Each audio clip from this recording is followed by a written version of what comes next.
ರಾಜ್ಯದಲ್ಲಿ ಒಂದೆಡೆ ಕಾವೇರಿ ಕಿಚ್ಚು ರೈತರ ಹೋರಾಟ ನಡೀತಾ ಇರುವಂತಹ ಸಂದರ್ಭದಲ್ಲೇನೆ ತಮಿಳುನಾಡಿಗೆ ಒಂದಷ್ಟು ಕಾವೇರಿ ನೀರು ಹರಿದಿದೆ. ಯಾಕಂತಂದ್ರೆ ಕಬಿನಿ ಜಲಾಶಯ ಭರ್ತಿಯಾದ ಹಿನ್ನೆಲೆಯಲ್ಲಿ ನೀರು ಬಿಡುಗಡೆ ಮಾಡಬೇಕಾಯಿತು. ಕಬಿನಿ ಜಲಾಶಯದಿಂದ 10,000 ಕ್ಯೂಸೆಕ್ಸ್ ನೀರನ್ನ ನದಿಗೆ ಬಿಡಲಾಗಿದೆ.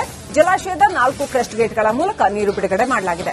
ಕಪಿಲಾ ನದಿಯ ಮೂಲಕ ತಮಿಳುನಾಡಿಗೆ ಕಾವೇರಿ ಹರಿತಾ ಇದೆ.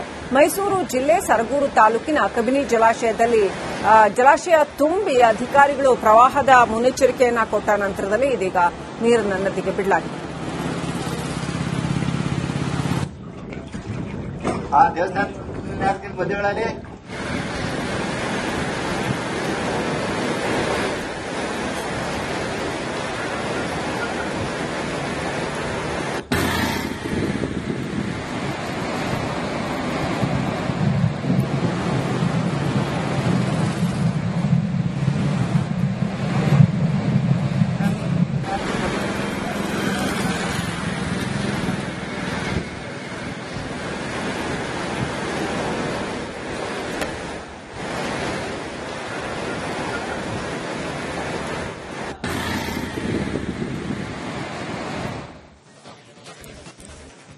ರಾಜ್ಯದಲ್ಲಿ ಒಂದೆಡೆ ಕಾವೇರಿ ಕಿಚ್ಚು ರೈತರ ಹೋರಾಟ ನಡೀತಾ ಇರುವಂತಹ ಸಂದರ್ಭದಲ್ಲೇನೆ ತಮಿಳುನಾಡಿಗೆ ಒಂದಷ್ಟು ಕಾವೇರಿ ನೀರು ಹರಿದಿದೆ. ಯಾಕಂತಂದ್ರೆ ಕಬಿನಿ ಜಲಾಶಯ ಭರ್ತಿಯಾದ ಹಿನ್ನೆಲೆಯಲ್ಲಿ ನೀರು ಬಿಡುಗಡೆ ಮಾಡಬೇಕಾಯಿತು. ಕಬಿನಿ ಜಲಾಶಯದಿಂದ 10,000 ಕ್ಯೂಸೆಕ್ಸ್ ನೀರನ್ನ ನದಿಗೆ ಬಿಡಲಾಗಿದೆ.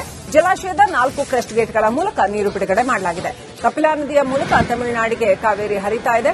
ಮೈಸೂರು ಜಿಲ್ಲೆ ಸರಗೂರು ತಾಲೂಕಿನ ಕಬಿನಿ ಜಲಾಶಯದಲ್ಲಿ ಜಲಾಶಯ ತುಂಬಿ ಅಧಿಕಾರಿಗಳು ಪ್ರವಾಹದ ಮುನ್ನೆಚ್ಚರಿಕೆಯನ್ನ ಕೊಟ್ಟ ನಂತರದಲ್ಲಿ ಇದೀಗ ನೀರನ್ನು ನದಿಗೆ ಬಿಡಲಾಗಿದೆ.